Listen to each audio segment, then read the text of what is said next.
morning, Mr. Chaudhuri. We're from Total Pencil Project. We'd like to ask you a few questions. First up, how has your experience being a JLF so far this year? Our experience at JLF, it's been good. Yeah, yeah. Tell us a little bit about your new book, Sojourn.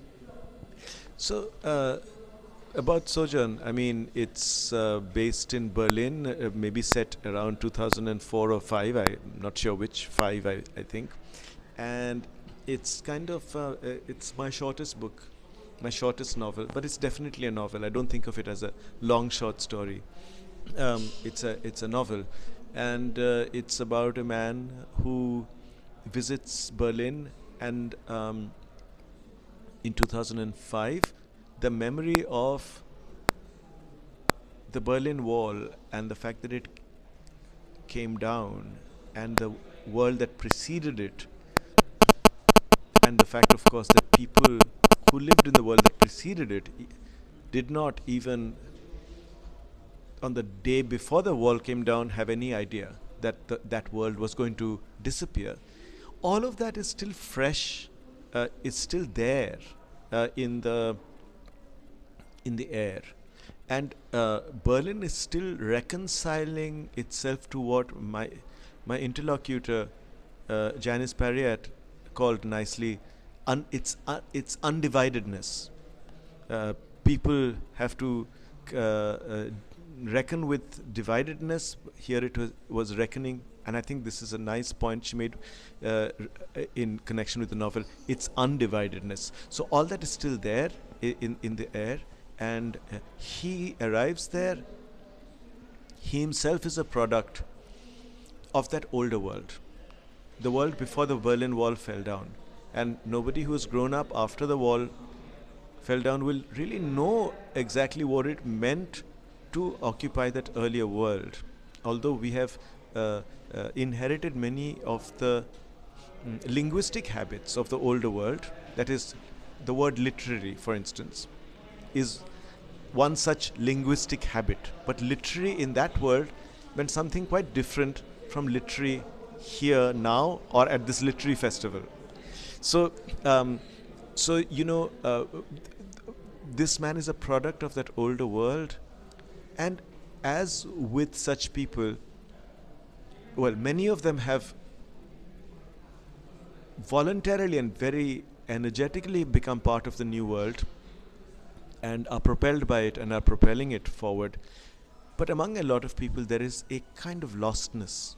The people from that older world, there is a kind of sense of pointlessness, a melancholy about what it means to live in this undivided world, where there is only the free market, and socialism has disappeared. It doesn't. You don't have to be a socialist to feel this lostness, and this man is experience has long experienced that sense of pointlessness, of drift.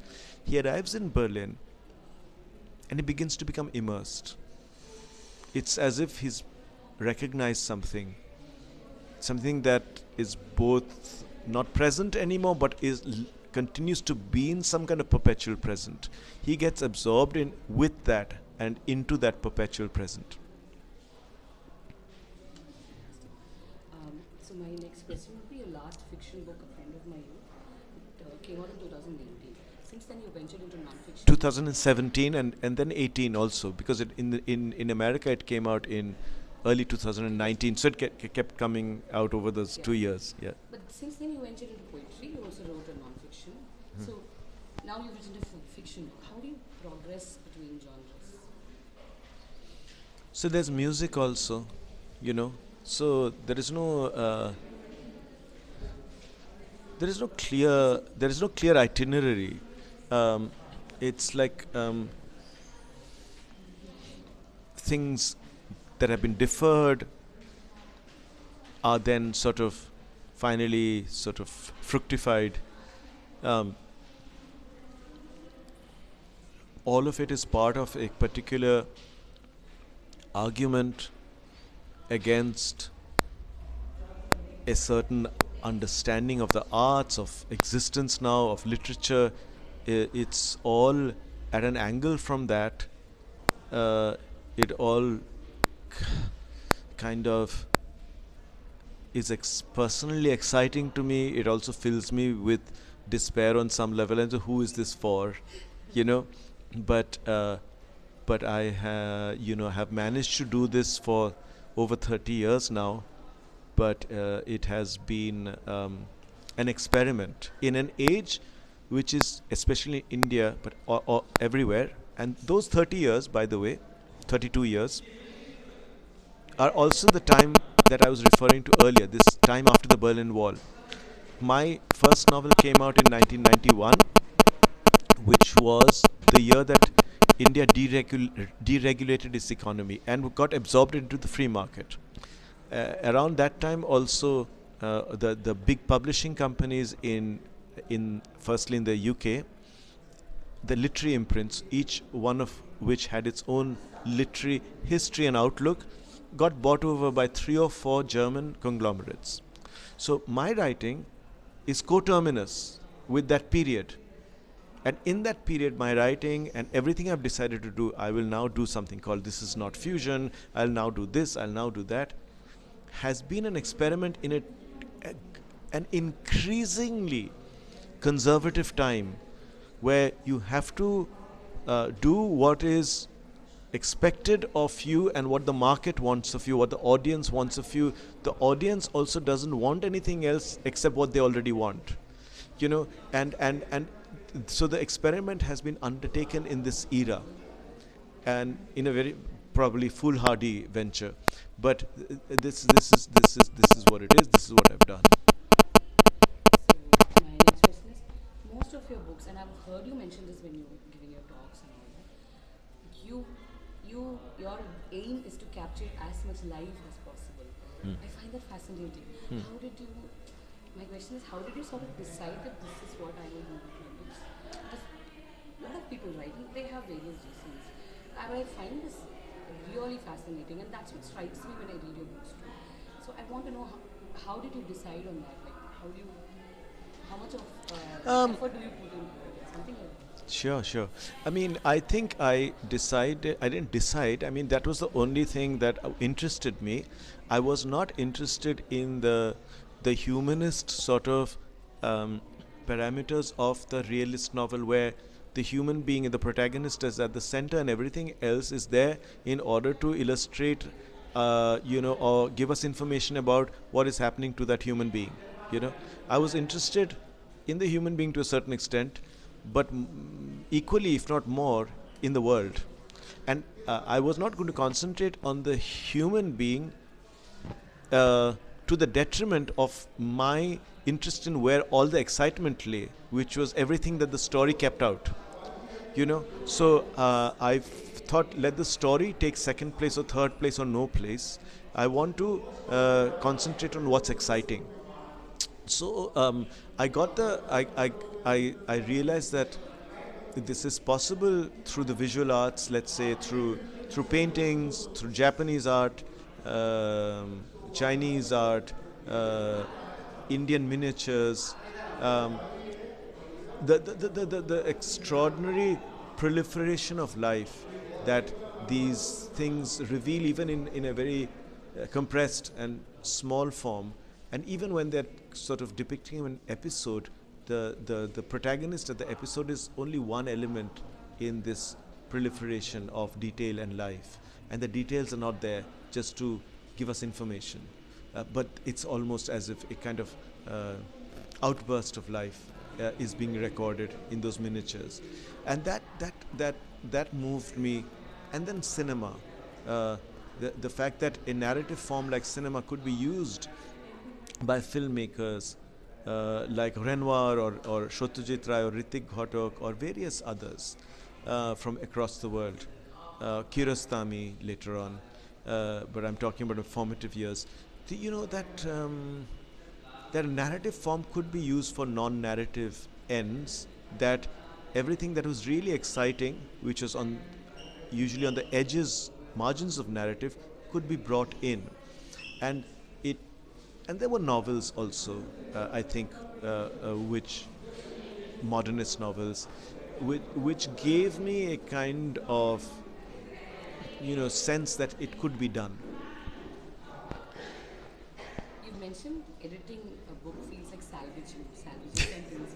This came up in the talk as well. I see. I Yes. wrote this question down Yeah. because I wanted to ask you this. In that case, does your books go through a drastic change from the time you write versus the final copy is done? Well, certainly A Strange and Sublime Address, which I wanted to write more as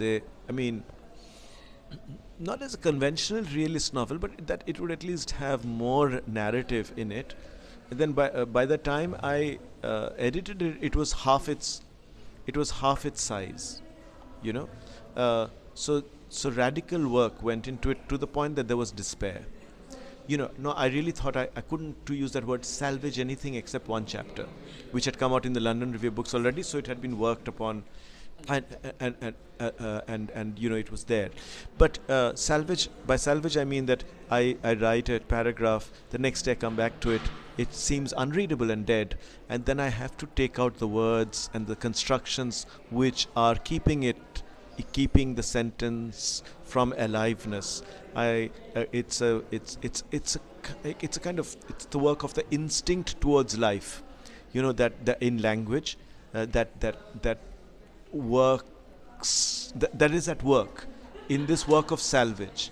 What are you salvaging? You're salvaging life. At least with your books, yes. So my next question, you might like this one. Tell us about your romance with Calcutta. It seems as if whenever you write about Calcutta, you see this from a new perspective, like that particular place has a life of its own. And I have this terrible fear that I have never seen Calcutta, which is so beautiful, which I read in your books, and I want to visit only for that reason. So this is like a personal and intriguing question for me. What is your romance with Calcutta? There's no romance right now. I still think there are extraordinary stretches in the city. It's a city where extraordinary things happened architecturally, spatially, experientially. And the present lot and are busy wiping away the traces of anything extraordinary. They're going to raise it to the ground, but if they can. But it's an entirely modern city. It came up in the last 300 years. The most compelling bits came up in the 19th century and early 20th century. So it's where I first confronted, as I've said, Calcutta 2 years in the city. It's where I first confronted modernity. By modernity, I don't mean electric lights or technology. I mean a particular ethos, which is full of history. It is new, but it is different. It is historical. It's where I first encountered it. It taught me to read Joyce. It taught me to watch the French films of Marcel Carné, that looking out from one apartment or tenement into the balcony and kitchen of another might be of interest, that it is terribly exciting to do so. It made me understand why Hitchcock made a film like Rear Window. The story was only an excuse to kind of celebrate this act of seeing across the road. This is what it means to live within the urban modern. Calcutta taught me, not Bombay, Calcutta taught me how to read these films. Yeah. Almost there. One more question, please. So my next question is, I have read most of your works. What I feel is your novels don't have the proverbial closure. I think it doesn't end. It sort of leaves me with this feeling that I want to know what happened to him after this. Where did he go? What happened to him? Okay, he finished. He packed his bags, but did he leave Berlin? Where did he go after that? What did he feel? And same with Strange and Sublime with this. What did Sandeep do? Did he go back into Mumbai and think about all this? Is that a deliberate? And because of that reason, these characters stay with me for a long time, even after finishing reading the book. I keep thinking about them, like what would they do? What would they do? Is that a deliberate measure to not have? It's not deliberate. It's a kind of